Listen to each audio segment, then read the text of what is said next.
Bom dia com propósito. Porções diárias de sabedoria que vão transformar sua vida. Você já parou para pensar que 90% dos seus problemas podem ter uma mesma origem, uma mesma raiz? Todos podem estar enraizados no orgulho. E é sobre isso que nós vamos falar essa manhã. Olá, seja muito bem-vindo a mais um Bom Dia com Propósito. Eu me chamo Ellen Silva e você não está no canal Imparáveis, onde nós temos uma mensagem para o seu coração todos os dias de segunda a sexta, às 6h01 da manhã, trazendo sempre aqui palavras de sabedoria para edificar a sua vida, para alimentar a sua vida espiritual, conectar você com Deus e ativar a sua vida espiritual. Essa manhã e essa semana estamos falando sobre um assunto importantíssimo, que é orgulho versus humildade. Precisamos entender qual a profundidade do orgulho e se em nós há alguma raiz de orgulho que precisa ser arrancada, não apenas cortada, mas arrancada do nosso coração, para que possamos dar lugar à humildade e para que possamos usufruir os frutos e os benefícios que a humildade nos traz, inclusive nos conectando com Deus. Queridos, quero convidar você nesse momento, se você puder, aí se estiver em posse da sua Bíblia, pegar sua Bíblia física ou online e abrir no livro do profeta Ezequiel. Nós vamos ler Ezequiel 28, um texto um pouquinho complexo, mas nós vamos procurar simplificar ao máximo para você, para nós tratarmos esse assunto de suma importância, que é o orgulho. Eu vou trazer aqui para você algumas manifestações do orgulho que eu tenho quase certeza que algumas você jamais imaginou que tinha relação com essa raiz de orgulho no seu coração. Eu falo por experiência própria, não só por esse conhecimento com base nas Sagradas Escrituras, no manual de vida que é a Bíblia, mas eu falo também como alguém que já foi escrava do orgulho e não conseguia ver, não conseguia enxergar, até que um fato específico aconteceu, Jesus foi trabalhando a partir disso no meu coração e as escamas dos meus olhos foram caindo e eu consegui ver a tempo de que alguma destruição muito maior fosse causada na minha vida. Então eu convido você a abrir Ezequiel 28. Nós vamos fazendo pequenas pausas. A gente lê um pedacinho e faz pausas, tá? Esse texto aqui, ele tem uma pequena discussão teológica e acho que há também um consenso. Que uma parte dele está falando especificamente sobre um homem, uma pessoa humana, o rei de Tiro, numa cidade, era um rei muito poderoso que houve nos tempos em que viveu o profeta Ezequiel. É uma repreensão específica para esse homem, mas está falando também sobre a pessoa específica, uma pessoa que não tem forma, até tem forma humana, mas não um ser humano, um homem, mas está falando aqui sobre a pessoa de Lúcifer, o nosso inimigo, o anjo caído, o adversário de nossas almas, né? Como queira chamar.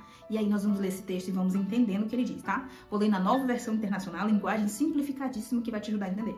Versículo 1 que diz, profecia contra o rei de Tiro, né? Veio a mim esta palavra do Senhor. Filho do homem, diga ao governante de Tiro, assim diz o Senhor.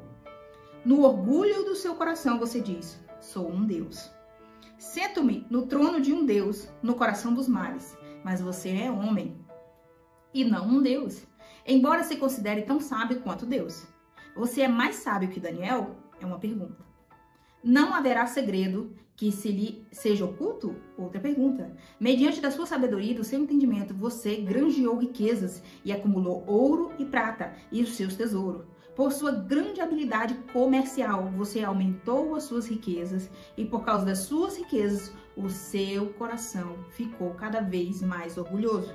Façamos uma pausa, entendemos que essa primeira parte que nós lemos está completamente direcionada para o rei de Tiro. Quem é esse rei de Tiro? Que território é esse Tiro? Olha, o rei de Tiro nada mais é que um homem que construiu o seu império, que construiu aí o seu poderio e seu reinado com base com a premissa específica de explorar os seus vizinhos, de subjugar os mais pobres, de subjugar as mulheres, de escravizar os seus povos ao seu redor. Esse rei era conhecido por isso e esse território foi marcado pela perversão, pela imoralidade sexual e pela idolatria. Então, essa palavra que vinda aqui, o rei de Tiro, que era muito poderoso na época, e ele se considerava, como você acabou de ler comigo, um Deus, ou seja, eu sou soberano, eu sou rico, sou poderoso, ninguém pode mais do que eu, estou acima de qualquer um. Então, o coração desse rei foi se enchendo de engodo. A Bíblia vem falar esse termo, né? Coração engodado. O coração foi inflando a altivez, né? De espírito, a soberba, a vaidade, entre outros sentimentos, foi aí tomando conta do rei de Tiro. E o profeta Ezequiel vem trazer essa palavra de repreensão para ele, que serve de despertamento para nós também, claro. E você leu aqui no final do versículo 5, olha, cada vez mais orgulhoso ficou seu coração conforme você foi crescendo economicamente. Quanto mais rico, mais a riqueza entrou para o seu coração. E venho aqui fazendo uma pausa para dizer para você que não somos inimigos de dinheiro, não somos inimigos de riqueza, e não estamos fazendo apologia dizendo que todo rico tem um coração semelhante ao rei de Tiro, tá bom? Se você já me segue aqui há algum tempo, você já viu que tem vídeos meus, tem lives que nós falamos especificamente sobre dinheiro, sobre o poder que a riqueza tem quando o dinheiro nós colocamos apenas no bolso, guardamos ele só no bolso, nunca no nosso coração, tá bom? Vamos dar continuidade aqui no versículo 6. Por isso, assim diz o soberano, o Senhor, porque você pensa que é sábio, tão sábio quanto Deus, trarei estrangeiros contra você, dos mais impiedosos nações. Eles empunharão suas espadas contra a sua beleza e a sua sabedoria e traspassarão o seu esplendor fulgurante. Eles o farão descer a cova e você terá morte violenta no coração dos mares. Versículo 9, dirá você então, eu sou um Deus. Não, na presença daqueles que o matarem, uma pergunta, vou repetir, que eu acho que eu li correndo. Você vai dizer no coração, mesmo que você sendo assassinado por eles, você ainda vai dizer assim, eu sou um Deus na presença deles? Você será tão somente um homem e não um Deus nas mãos daqueles que o abaterem. Você terá a morte dos incircuncisos nas mãos dos estrangeiros. Eu falei, ponto. Palavra do soberano do Senhor. Façamos uma pausa até aqui, tudo que nós lemos está destinado ao rei de Tiro, mas é uma reflexão para nós, quando o nosso coração está altivo. E eu quero aqui já fazer uma introdução para vocês sobre aquilo que eu falei no início, e venho falando já a semana inteira sobre os sinais, os sintomas do orgulho no nosso coração. Você sabia que quando a gente age com impaciência, quando a gente age com um comportamento controlador, e eu sei que tem muita gente que vai me assistir aqui e vai se identificar com isso, por quê? Porque nós nos tornamos controladores, porque nós queremos que as pessoas à nossa volta, filho, marido, cônjuge, quem quer que seja, os amigos, as pessoas se amoldem aos nossos padrões. Nós queremos controlar os passos delas, as decisões delas, entre outras coisas. Quando você conhece alguém que tem um comportamento controlador, talvez não seja o seu caso, mas foi o meu do passado, essa pessoa está com o coração engodado, revestido, tomado de orgulho. Porque o comportamento controlador, ele não advém de Deus, ele não é a vontade de Deus para nossa vida. Você pode ver que Deus, em sua palavra, ele sempre bem claro e transparente, demonstrando que servi-lo, fazer parte da sua família é ter liberdade. Tipo, o próprio Jesus deixou escrito, portanto, se o Filho vos libertar, verdadeiramente sereis livres. E como que eu experimento essa liberdade se tem uma pessoa controlando a minha vida? Ou se eu mesmo estou tentando controlar a vida das pessoas, as decisões dela? A raiz de tudo isso está na infância. Nós agimos orgulhosamente, tentando controlar a vida das pessoas, agindo muitas vezes de forma impaciente. Você sabia que a impaciência é uma manifestação do orgulho? Porque nos falta humildade para ter paciência com o outro, quando nós queremos paciência para conosco. Nós queremos que as pessoas parem para nos ouvir, nós queremos que as pessoas esperem o nosso tempo, nós queremos que as pessoas respeitem o nosso espaço, mas muitas vezes nós fazemos totalmente o oposto com as outras pessoas. E esta é uma manifestação do orgulho, já fica aqui meu alerta para você. Uma outra manifestação do orgulho é o vitimismo. Você sabia que aquela pessoa que tudo que ela vai falar, a maior parte dos seus relatos, sempre é, olha como o outro se deu bem, olha como o outro é feliz, eu sou infeliz, eu sofri muito, minha vida é triste, porque eu não consegui completar essa tarefa porque eu tenho essa limitação, porque eu sou lenta, porque sempre a pessoa está se depreciando, sempre se colocando para baixo, sempre se vitimizando. O vitimismo também é uma manifestação do orgulho. Você não tem aí a humildade de reconhecer a sua filiação, a filiação de Deus na sua vida, ou seja, o poder que Deus te deu de ser chamado criatura do Criador, mas de ser chamado filho dele, de ser chamado pessoa que é a imagem e semelhança de Deus. Você não consegue enxergar, ter a humildade de enxergar a benevolência de Deus na sua vida, então você se vitimiza, se coloca para baixo e fica se depreciando a cada dia mais. Talvez você possa discordar comigo, mas o vitimismo é uma manifestação do orgulho. Assim como também a inveja, o ciúme. Você sabia que quando eu estou desejando um bem que o outro tem, uma conquista dele, a felicidade dele, o brilho dele, eu estou desejando aquilo porque eu estou orgulhosamente no meu coração negando a minha capacidade de também lutar, de também trabalhar, de também estudar para alcançar aquilo que o outro alcançou. Consegue perceber? Então é nesse momento que a inveja entra no meu coração e eu manifesto esse fruto do orgulho. Mas a raiz de tudo isso que eu tô falando está lá no orgulho. No mesmo orgulho que destruiu aqui a vida de Tiro e no mesmo orgulho que derrubou a terça parte dos anjos do céu. E agora nós vamos entrar nesse contexto da palavra destinada para o anjo caído. Que no versículo 11 está dizendo, esta palavra do Senhor veio a mim, filho do homem. Erga um lamento a respeito do rei de Tiro e diga-lhes, assim diz o soberano Senhor. Você era o modelo da perfeição. Aqui já está falando sobre Lúcifer e você vai perceber que tem algumas palavras aqui que não tem nada a ver com uma pessoa de Tiro, nos dias de Ezequiel. Está falando com alguém que viveu muito antes. Aí ele diz, ó, você era o modelo da perfeição, cheio de sabedoria e de perfeita beleza. Você estava no Éden. Quem que estava lá no Éden, junto com Adão e Eva? Quem que ocasionou, quem que semeou no coração de Eva o orgulho, dizendo para ela assim, olha, Deus ele não quer que você coma desse fruto aí, porque ele sabe que você vai se tornar como ele. Que tal você se tornar como ele? Se você comer desse fruto aí, você vai ter o conhecimento que Deus tem, você vai ter acesso a tudo, você vai saber o que é bem, o que é mal, seus olhos vão se abrir. Come, boba! Então, quem é que estava lá? A serpente. Por isso, acreditamos que essa palavra ela é destinada, é endereçada, está falando da pessoa, do anjo caído, da terceira parte que ele arrastou, porque agora vem dizer assim, ó, você estava no Éden, no jardim de Deus, todas as pedras preciosas enfeitavam enfeitavam você, né? Sárdio, topázio, diamante, berilo, ônix, jaspe, safira, carbúnculo e esmeralda. Seus engastes e guarnições eram feitos de ouro. Tudo foi preparado no dia que você foi criado. Você foi ungido como um querubim guardião. Percebe essa nomenclatura? Por isso não está se referindo ao rei de Tiro. Você foi ungido como um querubim guardião. Pois para isso eu o designei. Você está no Monte Santo de Deus e caminhava entre as pedras fulgurantes. Você era inculpável em seus caminhos desde o dia que foi criado, até que se achou maldade em você. Por meio do seu amplo comércio, você se encheu de violência e pecou. Por isso o lancei, o humilhado, para longe do monte de Deus o expulsei, ó querubim guardião, do meio das pedras fulgurantes. Perceba? Por isso o lancei humilhado. Lembra que a gente leu ontem, lá em Tiago capítulo 4? Deus resiste ao soberbo e dá graça aos humildes. Deus se opõe, Deus é contrário aos soberbos, aos altivos de coração, aos orgulhosos. Deus resiste aos orgulhosos. Foi o texto que nós lemos ontem. Versículo 17, seu coração tornou-se orgulhoso por causa da sua beleza, e você corrompeu a sua sabedoria por causa do seu esplendor. Por isso eu atirei à terra. Fiz isso de você um espetáculo para os reis. Por meio dos seus muitos pecados e do comércio desonesto, você profanou os seus santuários. Por isso fiz sair de você um fogo que o consumiu e reduziu você a cinzas no chão, à vista de todos os que estavam observando. Todas as nações que o conheciam espantaram-se ao vê-lo. Chegou o seu terrível fim. Você não mais existirá. Perceba que há aqui uma linguagem metafórica, está falando também dos fins dos tempos.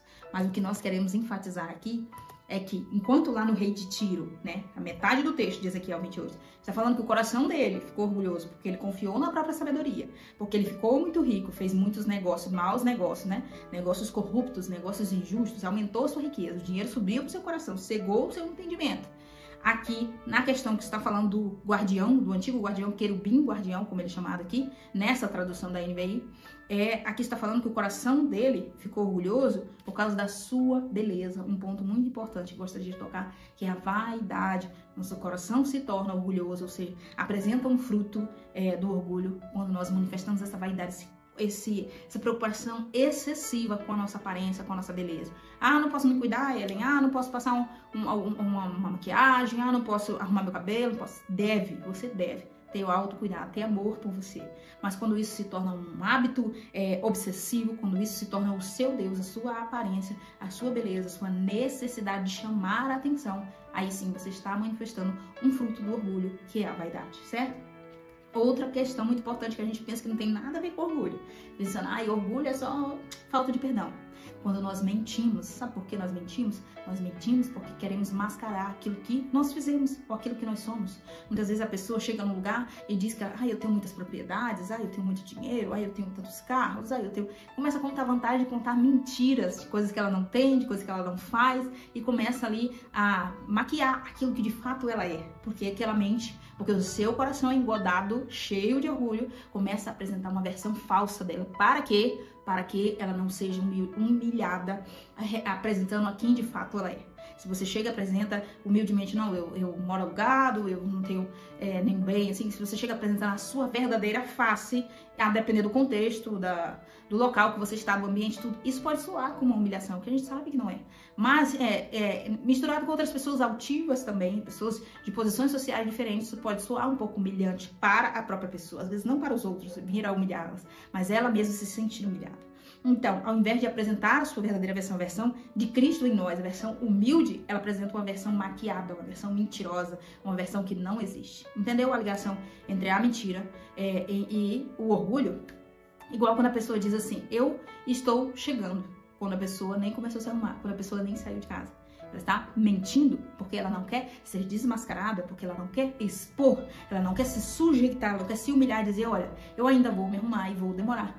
Porque o outro vai ficar chateado, porque eu tô preocupada com a imagem que eu vou passar pro outro. Então, eu minto pra permitir verdadeiramente que essa máscara chamada orgulho transpareça e eu pareça ser uma boa pessoa ali pra me satisfazer naquele momento. Percebeu a ligação entre a mentira e o orgulho? Pois é, tá vendo aí outros santos frutos que nós manifestamos muitas vezes? Então, toda vez que você for tentado a mentir, para e pensa, é necessário isso? Pra que eu tô fazendo isso? De que eu tenho medo? Por que eu tô me escondendo? Por que eu não falo a verdade? Doa quem doer. Entendeu? E aqui não estou falando de ofender ninguém, não. A verdade é sobre você, sobre o que você fez, sobre o que você falou, sobre o que você vai fazer. Tá bom? Fica a reflexão. Outro ponto é ingratidão. Gente, ingratidão. A pessoa que é ingrata, murmuradora, reclama do sol, reclama da chuva, reclama da vida que tem, do trabalho que tem, reclama de tudo. A pessoa ingrata, ela não tem a humildade de reconhecer o presente que Deus lhe dá todo dia, de ter saúde, de ter disposição, de ter um emprego enquanto tem gente chorando porque não tem emprego, entendeu? A pessoa não consegue manifestar essa gratidão, ter a humildade de reconhecer aquilo que Deus já fez pela vida dela, então o foco dela fica voltado somente para a ingratidão, que é uma manifestação do orgulho. Espero que você esteja aí fazendo uma auto-reflexão, não esteja só pensando, então fulana é orgulhosa porque ela é ingrata, então fulana tem orgulho no coração porque ela é mentirosa. Não, isso aqui não é pra você ir procurar na vida dos outros, é pra você olhar para você. O objetivo desse canal é sempre, eu falo aqui, o principal objetivo, conectar você com Deus. Como é que eu me conecto com Deus? Abrindo mão dos meus prazeres, abrindo mão de mim mesma, das minhas paixões, dos meus conflitos internos, da minha natureza adâmica, lembra? E dando lugar para a pessoa de Cristo em mim, para Cristo ser formado em mim, entendeu? Aí, por último, é a mais conhecida, primordial, e a que o povo faz mais assimilação, que é a falta de perdão, entendeu? Falta de perdão, a pessoa me feriu, me machucou, falou mal de mim, me difamou, sofreu algum tipo de ataque, eu não quero perdoar, eu quero vingança, eu quero mal para aquela pessoa, eu quero que ela se dê mal, se prejudique, enfim. A falta de perdão, claro, você já deve saber, é uma manifestação do orgulho. Mas entre todas essas outras que eu listei desde o início da live, eu espero que você faça uma alta reflexão e pense, como que tá meu nível de orgulho? Preciso arrancar essa raiz do meu coração. Quando eu comecei a identificar que essas coisas tinham similaridade com o orgulho, um dos que mais me pegou foi a dificuldade de aceitar a correção. Isso também é uma manifestação do orgulho. Quando eu fui descobrindo, fui estudando, né, gente, não só na Bíblia, mas fui estudando, fui vendo em alguns livros e cursos, palestras que eu participei, eu fui percebendo, eu estou com um nível elevado de orgulho, eu quero esse mal longe da minha vida, porque está destruindo minhas relações, está prejudicando meu relacionamento, meu casamento. Então, eu me sentia atacada quando alguém vinha me fazer uma observação, né? Às vezes, não é uma repreensão pública, qualquer um vai se sentir constrangido, uma repreensão pública, mas eu me sentia ofendida, às vezes, por uma pequena correção. Olha, você não pode se comportar assim, por que você não faz dessa forma? Eu não gostei do jeito que você falou. E eu me sentia ofendida, e isso acontecia por causa do orgulho, gente. Hoje não. Hoje a pessoa chega pra me falar uma coisa que eu fiz de errado, ou que eu preciso melhorar, ou que eu não tô falando legal, e eu fico, tá, eu vou levar em consideração. Principalmente se for a pessoa que eu amo, a pessoa que eu sei que me ama, que me respeita, vem me fazer uma correção, eu quero receber de todo o coração. A disciplina, a repreensão está contida profundamente no livro de Provérbios. Vem trazer com frequência aí que o sábio ouve a repreensão, aceita a repreensão. Então esse é um gesto de sabedoria. Mas o orgulhoso não. O orgulhoso fica com raiva, fica chateado, vira seu inimigo, se você for corrigir ele, certo? Então eu espero que essa palavra tenha falado com você. Vamos agora orar pela sua vida. Senhor nosso Deus, em nome de Jesus, o teu Filho, nesta manhã nós entramos em oração nesse momento para louvar o Pai por tudo, bendizer o teu santo nome, porque o Senhor é maravilhoso em tudo que faz. Em nome de Jesus, eu te peço, atenta para a nossa oração, para o nosso clamor, para que a palavra que nós aprendemos nessa manhã venha ficar enraizada no nosso coração, por mais que o nosso coração seja teimoso, não queira receber, por mais que a gente não consiga ainda ver esses defeitos, essas falhas em nós, que possamos ser corrigidos com frequência, repreendidos pelo Senhor, possamos andar na vereda direita do Senhor, endireitar o nosso caminho, quando nós estivermos andando por caminhos tortuosos, que possamos receber a correção do Pai, que o Senhor se faça presente na nossa casa, na nossa vida, no nosso coração, na nossa mente, que seja formado em nós a mente de Cristo, que o nosso coração seja blindado pela humildade do Senhor, meu Deus, pelo temor, pelo desejo de mudar, de ser transformado, de ser completamente, meu Deus, transformado pelo Senhor, que se ressuscite todos os dias o novo homem, o novo eu, minha nova versão em Cristo, e todos os dias seja enterrado, sepultado o meu velho homem, meu velho eu. Em nome de Jesus, que o Senhor continue trabalhando em nossas vidas, nos ajudando, segurando na nossa mão, reconhecemos que sem Ti nada somos, ó Pai, e pedimos atento para as nossas necessidades particulares e individuais, a qual apresentamos diante do Senhor. Em nome de Jesus, nos dá um dia abençoado, toma a direção das nossas vidas e nos guarda debaixo da Tua proteção, desde agora e para todo sempre. Em nome de Jesus, amém. Você que orou comigo, Deus abençoe sua vida de forma especial. Espero que essa palavra tenha falado com você. Encaminhe o link dessa live para alguém que precisa aprender sobre isso, precisa receber essa correção para que todos sejamos edificados. Deus abençoe sua vida. Espero você aqui amanhã às 6h da manhã.